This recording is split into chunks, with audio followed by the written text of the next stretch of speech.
Buntut polemik kasus Kabasarnas, Presiden Joko Widodo akan melakukan evaluasi terhadap penempatan perwira TNI di lembaga sipil.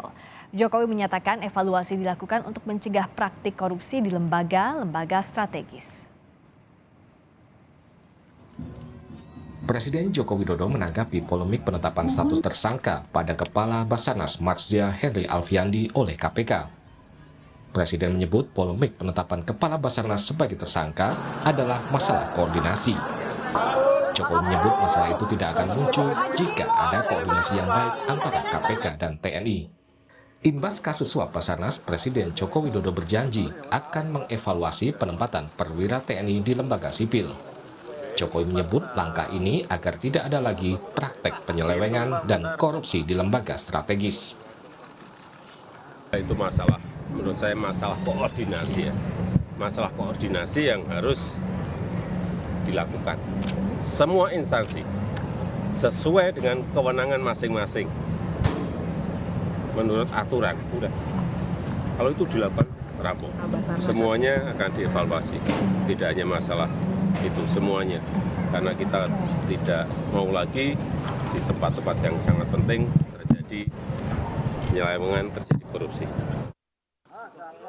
Kasus dugaan suap di Basarnas menjadi polemik setelah KPK menetapkan 2 perwira TNI sebagai tersangka.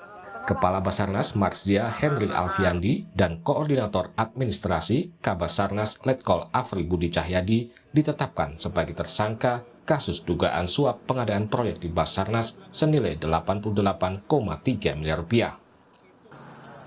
Pusat Polisi Militer Puspom TNI mengajukan keberatan atas penetapan Kabasarnas sebagai tersangka. Menurut pihak Puspom TNI, prajurit TNI aktif yang terlibat dalam tindak kejahatan harus diproses secara peradilan militer. Dari tim kami terus terang keberatan kalau itu ditetapkan sebagai tersangka, khususnya untuk yang militer. Karena kami punya ketentuan sendiri, punya aturan sendiri. Namun pada saat press conference ternyata statement itu keluar bahwa Letkol APC maupun Kabasarnas Marsdia HA ditetapkan sebagai tersangka. Nah, di sini mulai bergulir, timbul polemik di media, yang pada intinya kami, apa yang disampaikan Panglima, sebagai TNI harus mengikuti ketentuan hukum dan taat kepada hukum. Sementara Ketua KPK memastikan seluruh rangkaian kegiatan oleh KPK dalam kegiatan operasi tangkap tangan, penyelidikan, penyidikan, hingga penetapan para pelaku sebagai tersangka telah sesuai prosedur hukum dan mekanisme yang berlaku. Firly juga menyebut KPK telah melibatkan POM TNI sejak awal untuk mengikuti gelar perkara sampai dengan penetapan status perkara dan status hukum para pihak terkait. Menyusul adanya keberatan dari Puspom TNI, KPK akhirnya menyerahkan kasus perwira TNI yang diduga terlibat suap Basarnas ke Puspom TNI. Tim Liputan, Kompas TV. Imbas dari polemik penetapan tersangka Kepala Basarnas, Presiden Jokowi akan mengevaluasi penempatan perwira TNI di lembaga sipil. Bagaimana seharusnya evaluasi ini dilakukan? Kita akan bahas bersama tenaga ahli utama KSP, Yohanes Joko, dan Direktur Eksekutif Amnesty International Indonesia, Usman Hamid. Selamat malam, Mas Joko, Bang Usman. Selamat malam, Mbak Priska. Selamat malam, Selamat malam. Saya ke Mas Joko dulu. Jadi bagaimana bisa mengartikan pernyataan Presiden soal akan adanya evaluasi perwira TNI di lembaga sipil pasca kasusnya Kepala Basarnas? Ya Mbak, ini kan sebenarnya tanggapan Bapak Presiden itu kan dari pertanyaan teman-teman media kan terkait evaluasi perwira tinggi yang menduduki jabatan sipil. Tetapi saya ingin sebenarnya mengajak kita untuk melihat konteks yang lebih luas Mbak dari jawaban Bapak Presiden. Karena jawaban Bapak Presiden itu sebenarnya tidak hanya mengenai evaluasi itu begitu, tetapi evaluasi kelembagaan, baik kementerian maupun lembaga untuk dilakukan evaluasi sehingga dalam mereka menjalankan tata kelola pemerintahan itu bisa dilakukan dengan menghindari terjadinya penyelewengan, menghindari terjadinya korupsi. Itu yang jauh lebih penting dan terkait hal itu sebenarnya Bapak Presiden juga berkali-kali Mbak mengingatkan kepada kami, mengingatkan kepada seluruh jajarannya. Dalam catatan kami kalau nggak salah bulan Juli saja Bapak Presiden sudah menyampaikan hal itu 3 kali gitu, 3 Juli, 15 Juli, bahkan yang terakhir hari ini. Pentingnya untuk antisipasi, berhati-hati Oke. dalam penggunaan anggaran negara. Kalau terkait Oke. tentang evaluasi jabatan, evaluasi TNI pada jabatan sipil, ya tentu itu bisa dilakukan oleh Bapak Oke. Presiden sebagai kepala negara. Begitu, Oke, Mbak. itu satu hal. Kalau Mas Usman lihatnya konteks evaluasi yang disampaikan Presiden ini apa?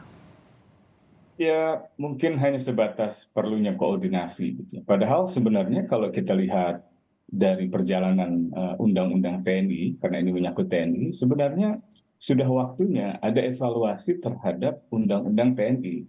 Tidak banyak yang tahu bahwa pembahasan ketika itu di DPR, ada banyak tokoh partai politik seperti RK sendiri, Meliala dari PDIP atau Effendi Hoiri dari PKB yang Ya. menyadari bahwa Undang-Undang TNI sebenarnya sedang diberlakukan hanya sebatas 10 tahun untuk kemudian dievaluasi. Oke, di Dan saat part mananya, Mas? salah satunya adalah penempatan jabatan sipil oleh TNI aktif misalnya. Jadi ketika itu sebenarnya semangatnya dari TAP MPR tentang pemisahan TNI Polri dan tentang peran TNI Polri, TNI aktif tidak boleh duduk di jabatan sipil. Hanya boleh kalau ia sudah mengundurkan diri atau mengajukan pensiun dini misalnya di dalam kedinasan militer.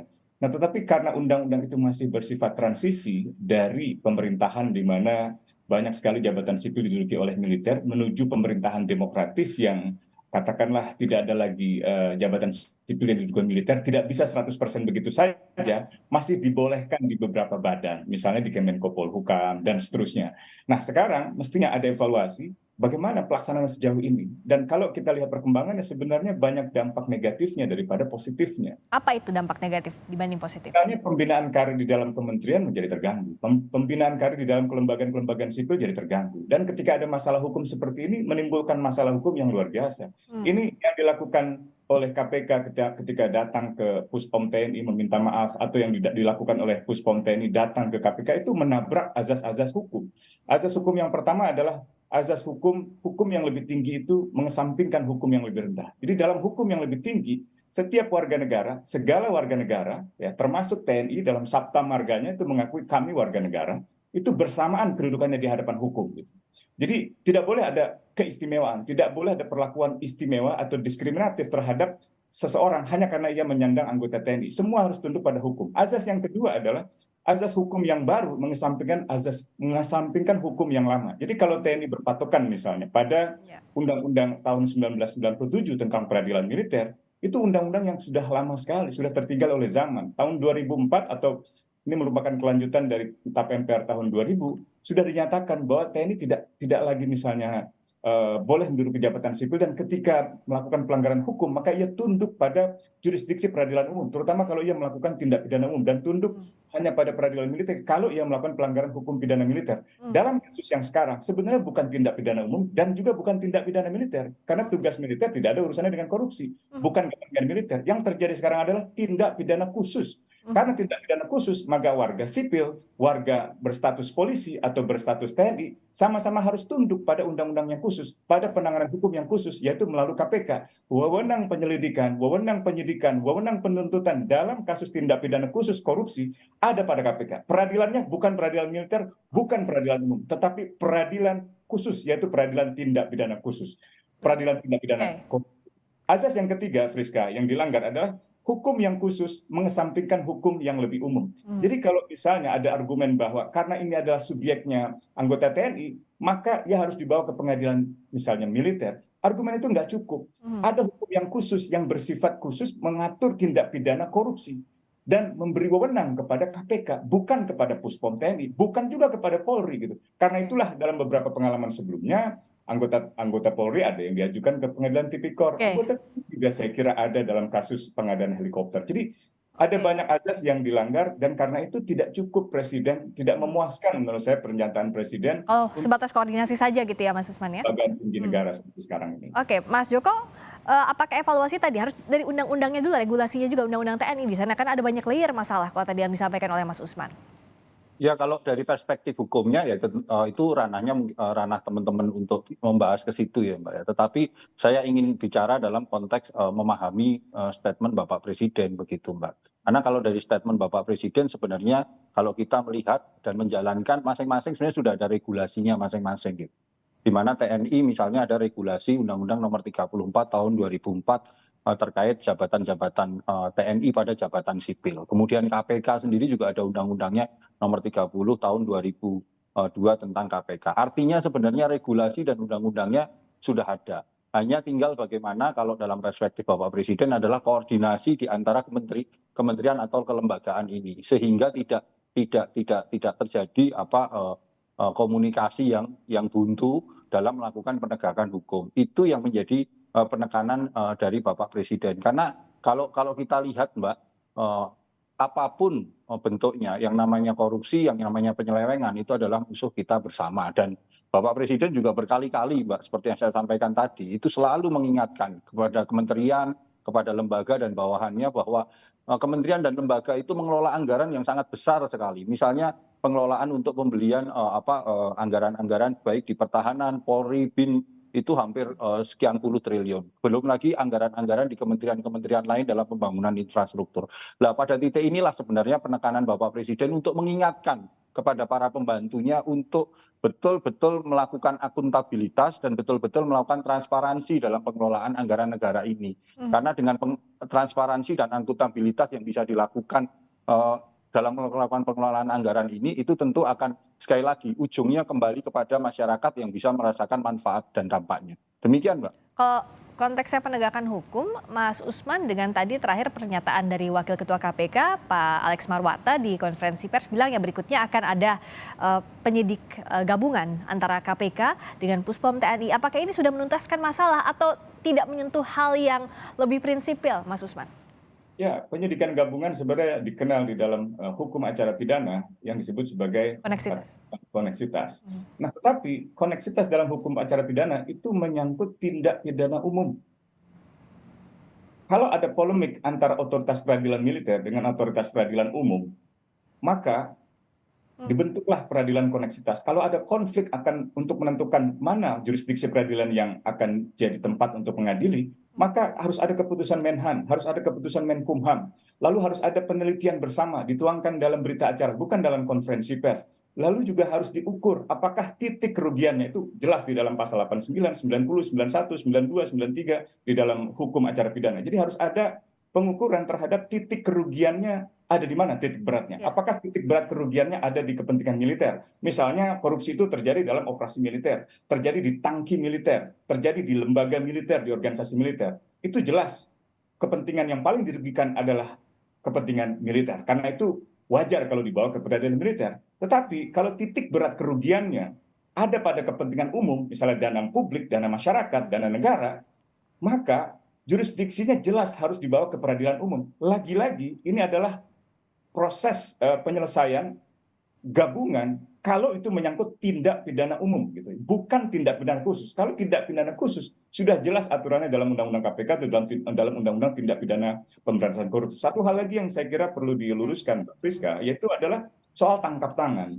Sebenarnya tindakan penyidik KPK sudah sangat profesional. Bahkan kalau ditambah dengan penjelasan bahwa mereka sudah melakukan koordinasi, itu jauh lebih profesional lagi. Yang tidak profesional dan amatir justru tindakan pimpinan KPK yang pelintat-pelintut gitu ya di dalam mengambil sikap terhadap tindakan anak buahnya.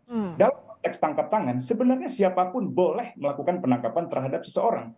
Syaratnya kalau seseorang itu sedang melakukan tindak pidana. Jadi seorang anggota TNI, seorang anggota Polri, atau seorang warga masyarakat biasa ketika melihat tindak pidana sedang terjadi, ketika melihat pelakunya sedang melakukan tindakan pidana, ya boleh melakukan penangkapan. Tetapi setelah itu harus diserahkan kepada otoritas yang berwenang. Nah, pertanyaannya memang otoritas yang berwenang ini siapa? Nah, dalam kasus ini harus diperjelas yang terjadi adalah tindak pidana khusus korupsi. Bukan tindak pidana umum seperti pembunuhan atau penculikan sebagaimana yang ada dalam hukum pidana. Dan karena itu ketika ada perbuatan yang dilakukan dalam pembunuhan atau dalam tindak pidana umum dilakukan bersama-sama antara warga sipil dengan misalnya orang berstatus militer, barulah dibentuk proses penyelidikan gabungan, penyidikan gabungan, penuntutan gabungan, sampai dengan hakimnya pun diatur oleh KUHP berapa hakimnya. Misalnya kalau itu lebih banyak titik berat kerugiannya pada peradilan umum, ketuanya harus hakim dari peradilan umum, lalu anggotanya satu dari militer, satu dari sipil. Sebaliknya kalau titik berat kerugian ada pada peradilan militer bisa juga dibawa ke peradilan militer. Oke. Lagi-lagi itu untuk tindak pidana umum, bukan tindak pidana khusus. Jadi saya kira harus tegak lurus di dalam membaca undang-undang tindak pidana korupsi gitu. Jadi harus diserahkan kepada KPK, dan rasanya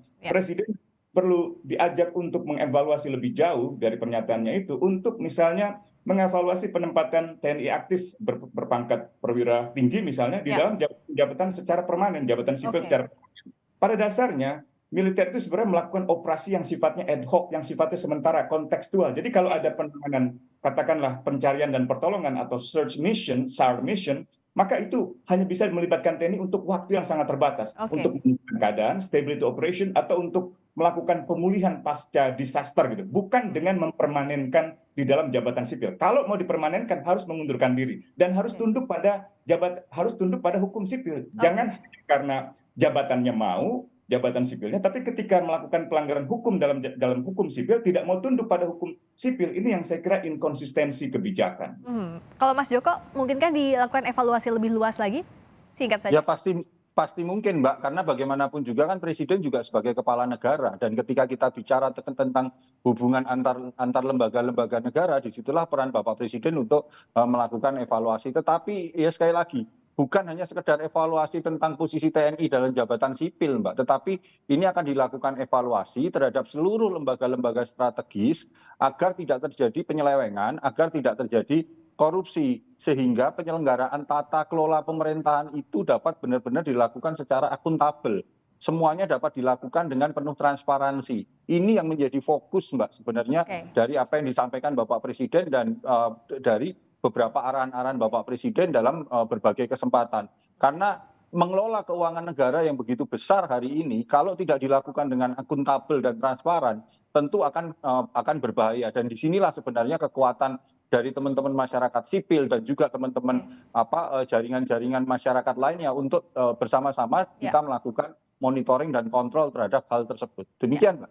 Dalam penegakan hukumnya juga harus tegak lurus ya kepada undang-undang, termasuk transparan juga kepada publik. Ini yang nanti ketegasan dalam kasus ini. Terima kasih tenaga ahli utama KSP Yohanes Joko. Terima kasih Direktur Eksekutif Amnesty International Indonesia Usman Hamid. Selamat malam Mas Joko, Mas Usman. Selamat malam Pak Usman.